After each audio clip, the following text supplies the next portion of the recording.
ॐ नमः श्रीगणेशशारदागुरुभ्यो नमः। ॐ नमो भगवते वासुदेवाय। ॐ नमो भगवते वासुदेवाय। ॐ नमो भगवते वासुदेवाय। ॐ श्रीकृष्णपरमात्मने नमः। हरे पोन्नुगुरुवायूरप्पा शरणं। आनन्दचिन्मयने शरणं। सच्चिदानन्दरूपाय विश्वोत्पत्त्यादिहेतवे तापत्रयविनाशाय श्रीकृष्णाय वयं नुमः। श्रीमद्भागवते अष्टमस्कन्धे अथ पञ्चमोऽध्यायः।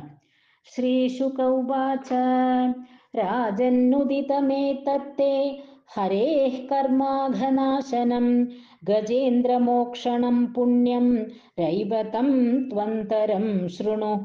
पञ्चमो रैवतो नाम मनुस्तामससोदरः बलिविन्ध्यादयस्तस्य सुता अर्जुनपूर्वकाः।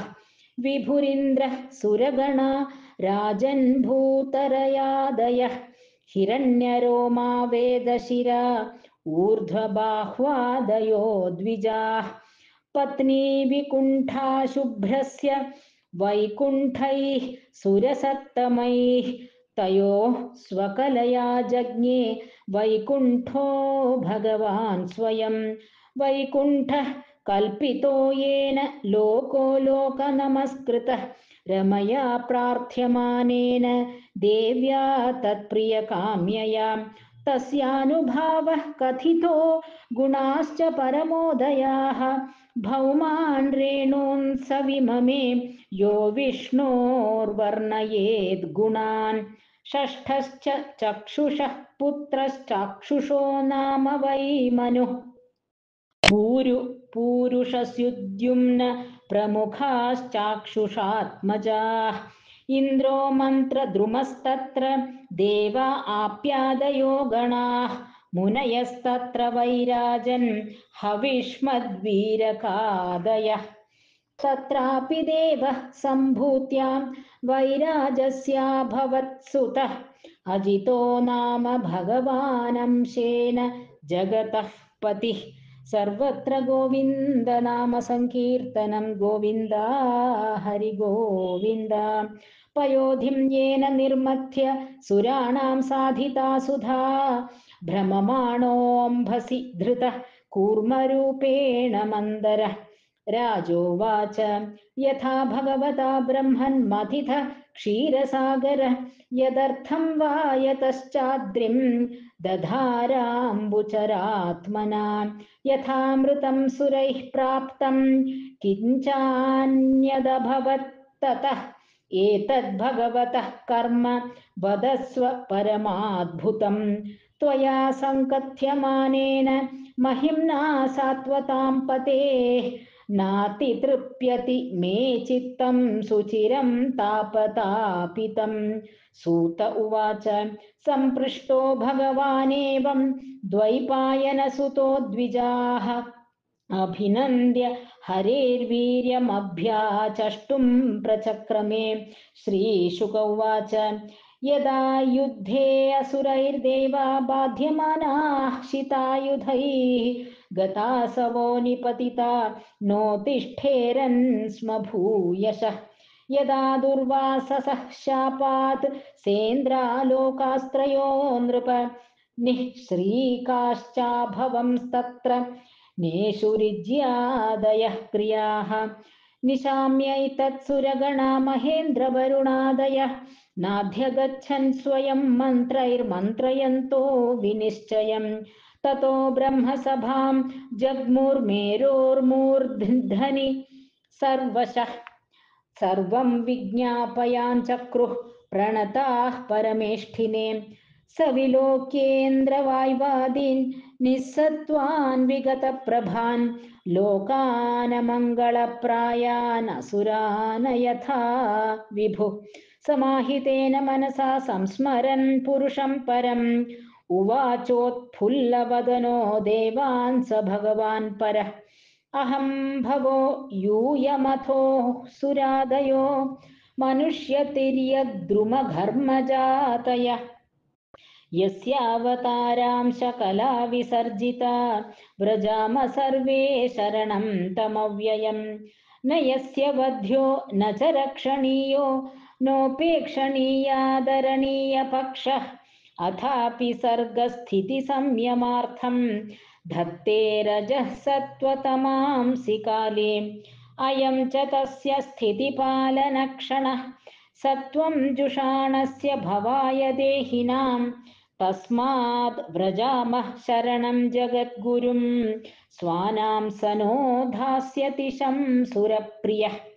श्रीशुक उवाच इत्याभाष्य सुरान् वेदाः सह देवैररिन्दम अजितस्य पदं साक्षात् जगाम तमसः परम् तत्रादृष्टस्वरूपाय श्रुतपूर्वाय वै विभो स्तुतिमब्रूत दैवीभिर्गोभिस्त्ववहितेन्द्रियः ब्रह्मोवाच अविक्रियं सत्यमनन्तमाद्यं गुहाशयं निष्कलमत्प्रतर्क्यं मनोग्रयानं वचसा निरुक्तं नमामहे देववरं वरेण्यम् विपश्चितं प्राणमनोधियात्मनामर्थेन्द्रियाभासमनिद्रमव्रणम् छायातपौ यत्र न गृध्रपक्षौ तमक्षरं खं त्रियुगं व्रजामहे विपश्चितं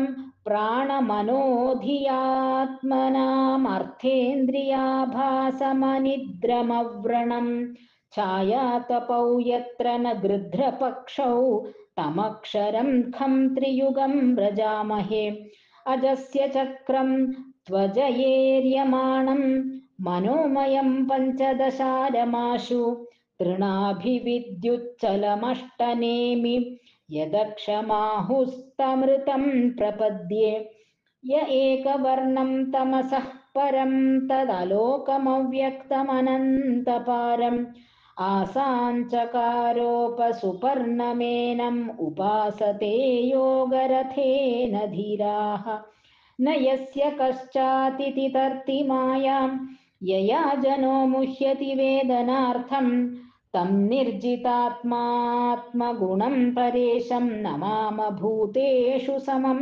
चरन्तम् इमे वयं यत्प्रिययैव तन्वा सत्त्वेन सृष्टा बहिरन्तराविः गतिं न सूक्ष्मामृषयश्च विद्महे कुतो वसुराद्या इतरप्रधानाः पादौ महीयं स्वकृतैव यस्य चतुर्विधो यत्र हि भूतसर्गः स वै महापुरुष आत्मतन्त्रः प्रसीदतां ब्रह्म महाविभूतिः अम्भस्तु यद्रेत उदारवीर्यं सिद्ध्यन्ति जीवन्त्युत वर्धमानाः लोकास्त्रयोथाखिललोकपालाः प्रसीदतां ब्रह्म महाविभूतिः सोमं मनो यस्य समामनन्ति दिवौकसां वै बलमन्ध आयुः ईशो नगानां प्रजनः प्रजानां प्रसीदतां नः स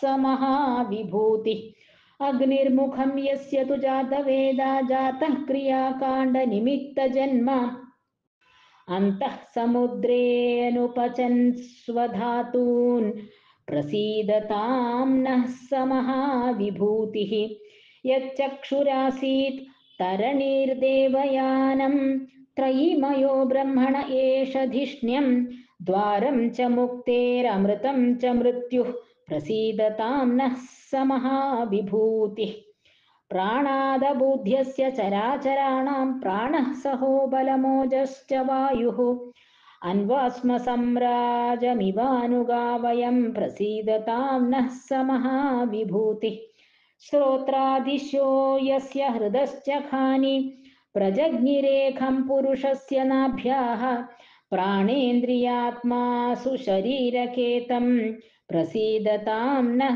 स महाविभूतिः बलान् महेन्द्रस्त्रिदशा प्रसादान् मन्योर्गिरीशो धिषणाद्विरिञ्च खेभ्यश्च छन्दास्यर्षयो मेढ्रतः खः प्रसीदतां नः स महाविभूतिः श्रीर्वक्षसः पितरश्चाययासन्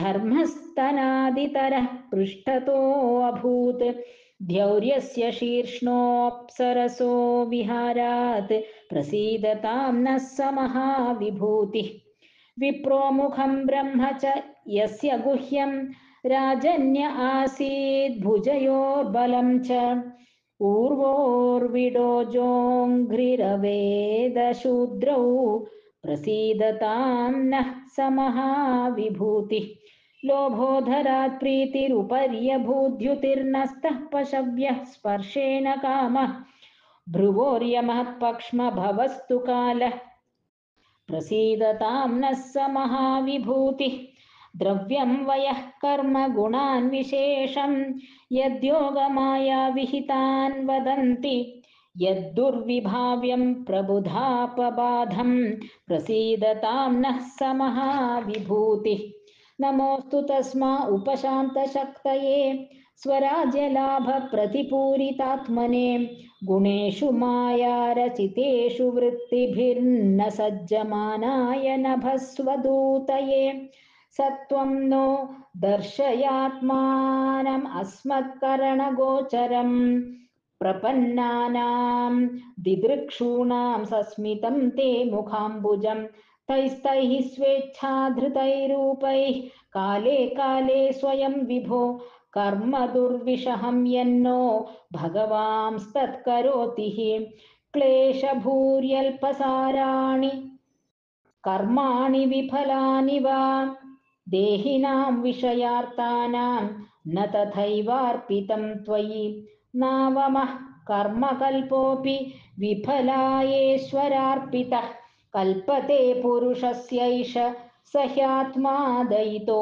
हितः यथा हि स्कन्धशाखानां तरोर्मूलावसेचनम् एवम् आराधनं विष्णोः सर्वेषामात्मनश्च हि नमस्तुभ्यमनन्ताय दुर्वितर्क्यात्मकर्मणे निर्गुणाय गुणेशाय सत्त्वस्थाय च साम्प्रतं सर्वं श्रीकृष्णार्पणमस्तु इति श्रीमद्भागवते महापुराणे पारमहंस्यां संहितायाम् अष्टमस्कन्धे अमृतमथने पञ्चमोऽध्यायः सर्वत्र गोविन्दनाम संकीर्तनं गोविन्द हरिगोविन्द गोपिका जीवनस्मरणं गोविन्द हरिगोविन्द ॐ नमो भगवते वासुदेवाय नारायणाखिलगुरो भगवन्नमस्ते नारायणाखिलगुरो भगवन्नमस्ते नारायणाखिलगुरो भगवन्नमस्ते श्रीहरये नमः श्रीहरये नमः श्रीहरये नमः हरि ओम्।